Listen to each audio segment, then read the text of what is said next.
land was not divided evenly. It never is.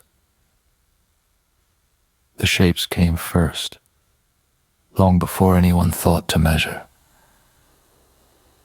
A field follows the slope because water does.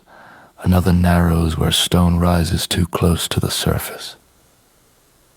One bends slightly, not by design, but because a tree once stood there and the ground remembers.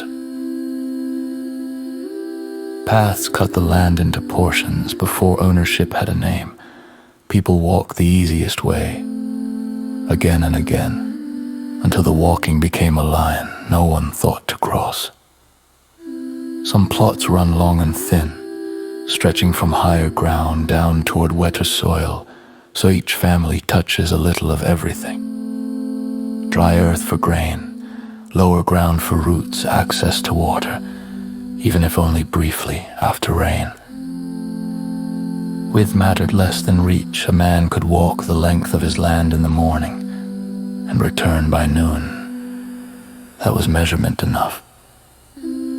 Boundaries were placed where work naturally slowed, at the edge of trees, at the turn of a hill, where a plow caught stone, often enough to make stopping sensible. No one wanted straight lines that fought the ground. Straight lines cost time, and time was already spoken for. The division was practical, not fair, but it endured, because it matched the land's own arguments. What one family held was not chosen, it was accepted. And so the village learned its shapes, crooked, unequal, quietly efficient, and carried them forward as though they had always been there. What was divided once did not remain that way. Time is a way of asking land to explain itself again. When holding passed from one set of hands to another, it rarely passed whole. It was cut carefully, not with tools, but with memory. This side to the eldest, that corner to the younger, a strip saved for someone, not yet grown, but already expected. The land grew narrower, longer, more patient.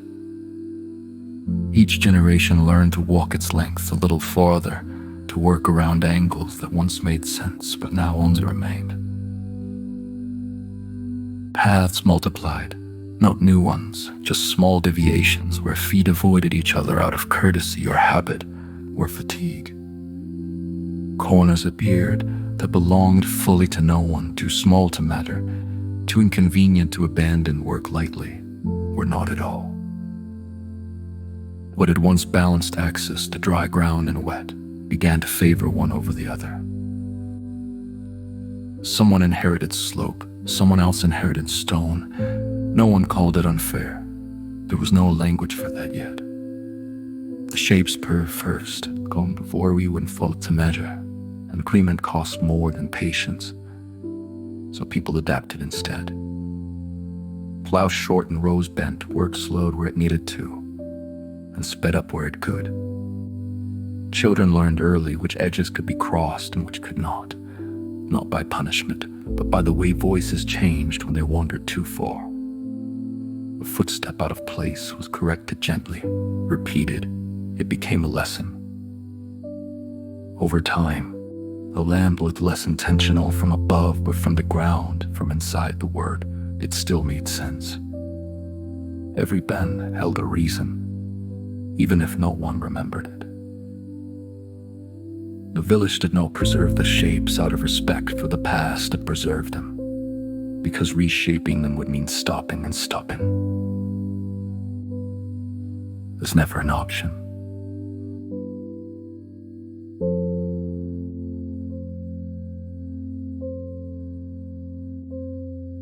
But then, the work no longer matched the land, so the people adjusted themselves instead.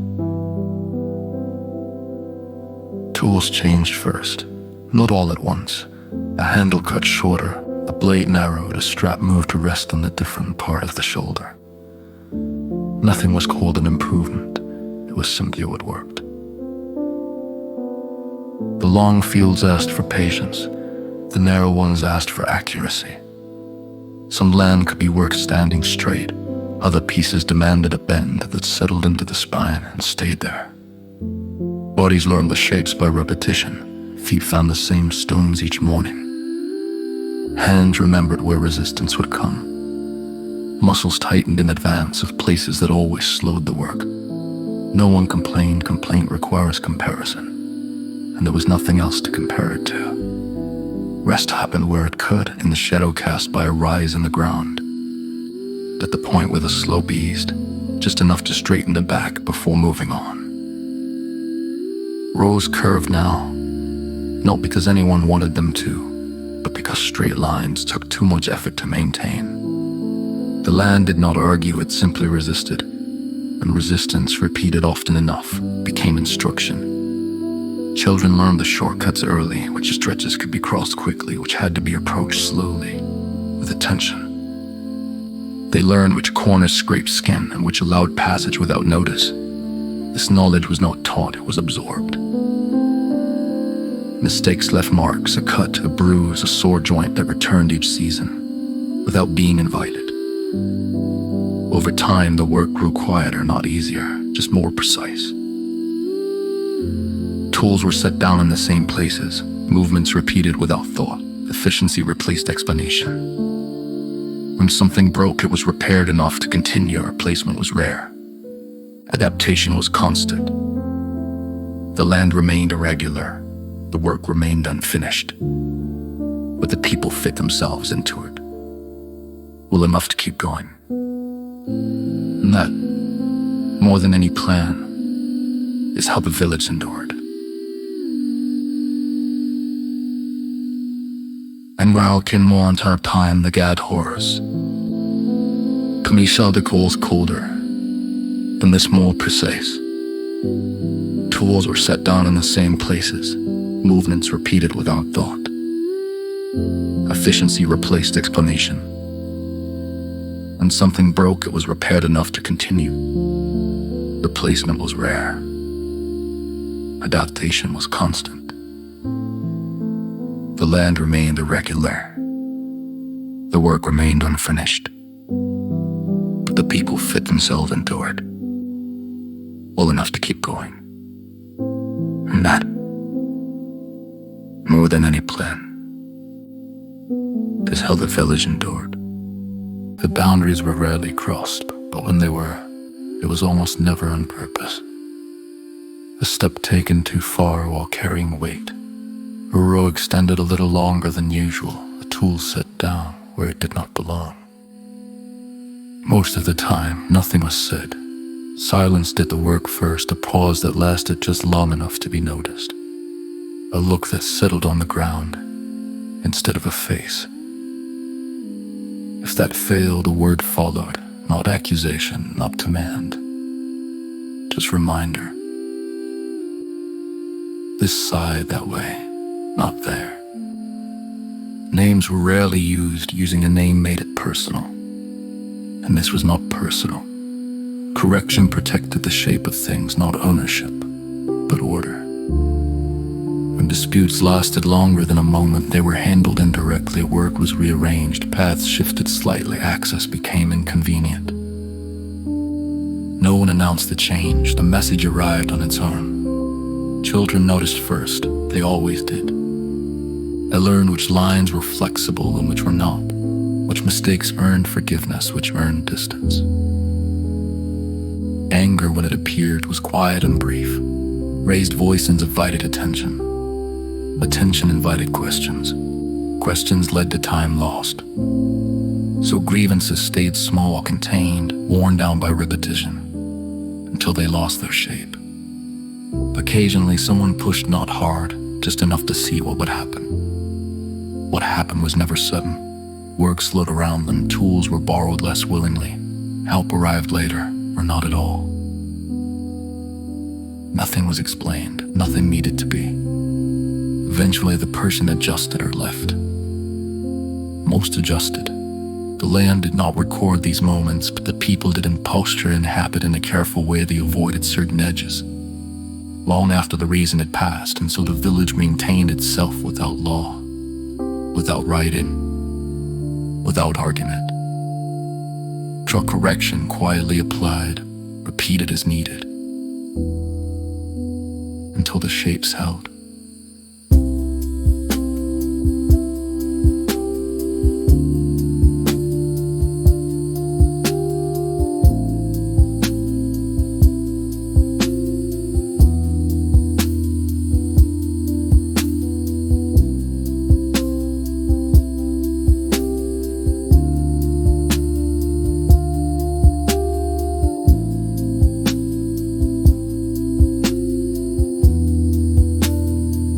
Until the shapes held.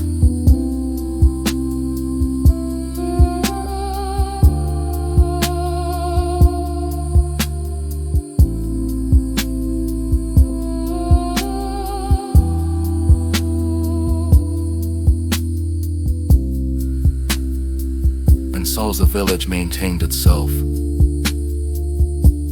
without law, without writing, without argument. Through correction, quietly applied, repeated as needed.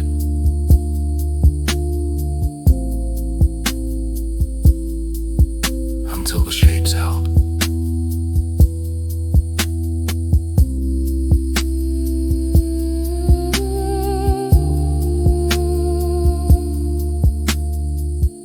No one felt to write any of this down.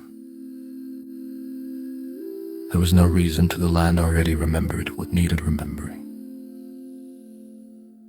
People knew the limits, not by counting, but by feel, the way the ground changed underfoot, the way work slowed or eased without explanation. A place where soil thinned meant caution. A place where grass returned each year meant someone else had rested there first. Not recently, just often enough to matter. Memory lived in movement, in the roots taken without thought in poses that appeared in the same places, generation after generation.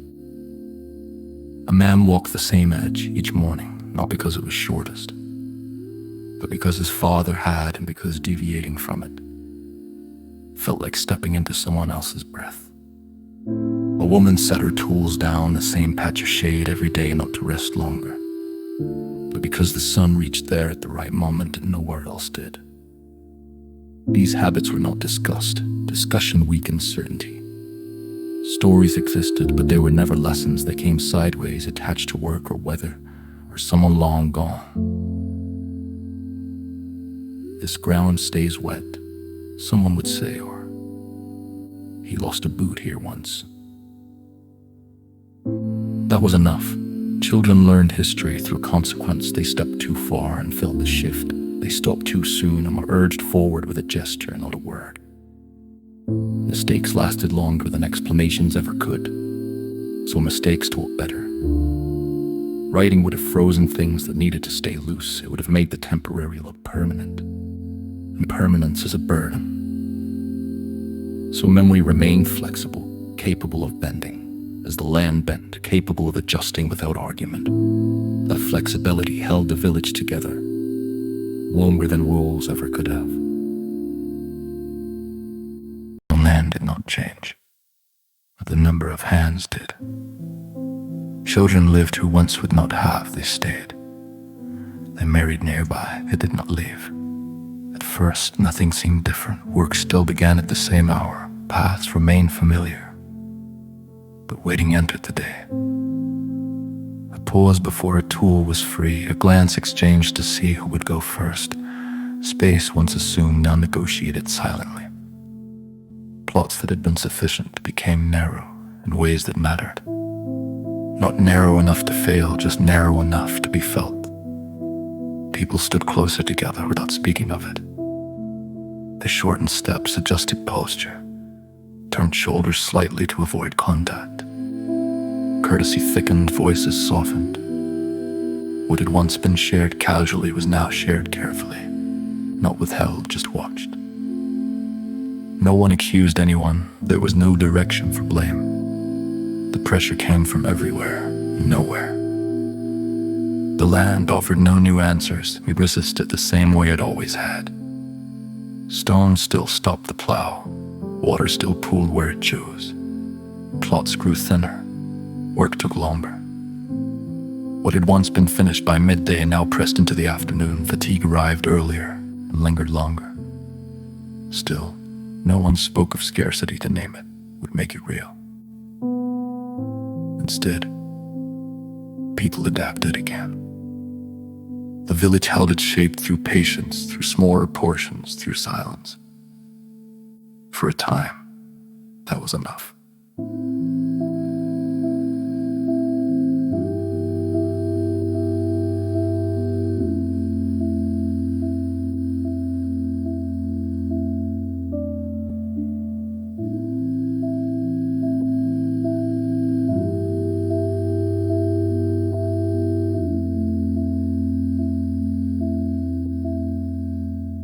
Instead, people adapted again.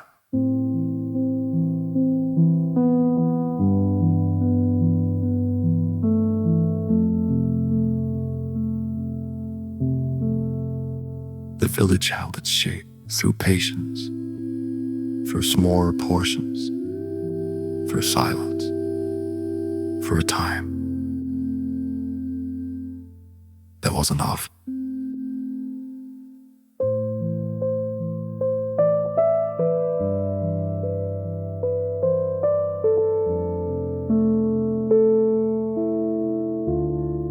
No one spoke of scarcity. To name it would make it real. Instead, people adapted again. Explanation arrived quietly, later than the mocks, later than the pressure. Someone asked why a boundary bent where it did, not in challenge, just curiosity.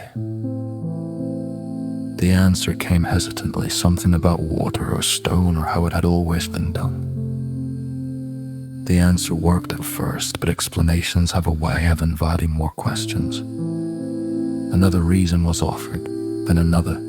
Not all of them matched. Memory had allowed uncertainty, explanation did not.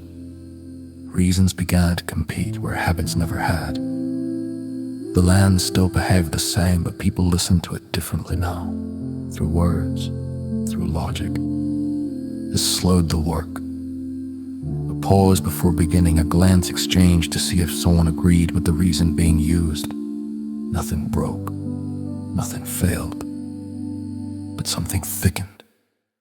Explanation hardened what memory had kept soft. It insisted on clarity where ambiguity had been useful.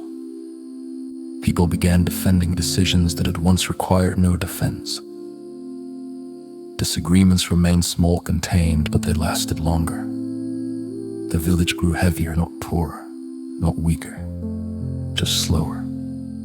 Still, it endured because work continued. What lost it was not fairness, not logic, not design.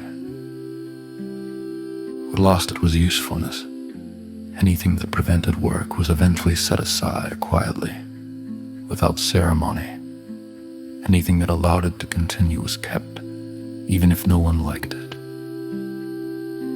The shapes prim and fruit that belonged before me when fortvict. People aged into their work without remark. Children replaced them the same way tools were replaced when needed, and not before. Some habits disappeared, others returned without explanation. The land accepted all of it without preference, without memory, without judgment. That indifference mattered. The village did not survive because it was wise, it survived because it adjusted. Again, and again,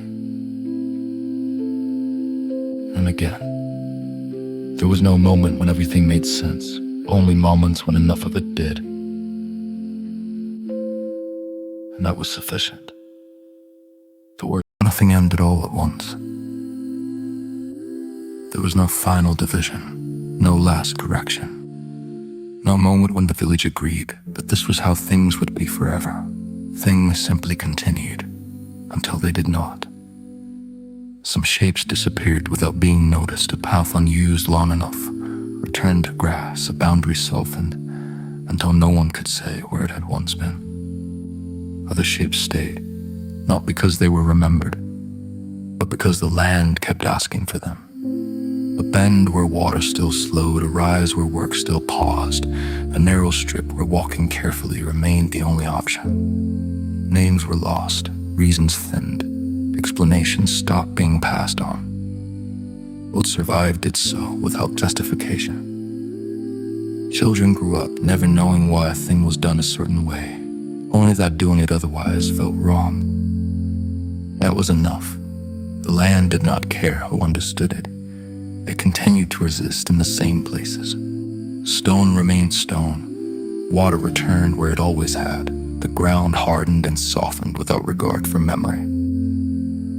Eventually, the village changed in ways no one could correct quietly. New needs arrived, new tools, new measures. Some shapes could not adjust further. They broke, others absorbed the pressure and remained. The old divisions were not mourned. There was no language for loss. That's subtle.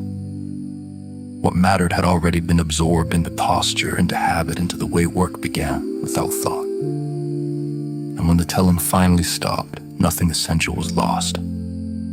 The land still held its arguments, the work still demanded attention. The shapes that mattered continued to assert themselves without explanation. This is what remained.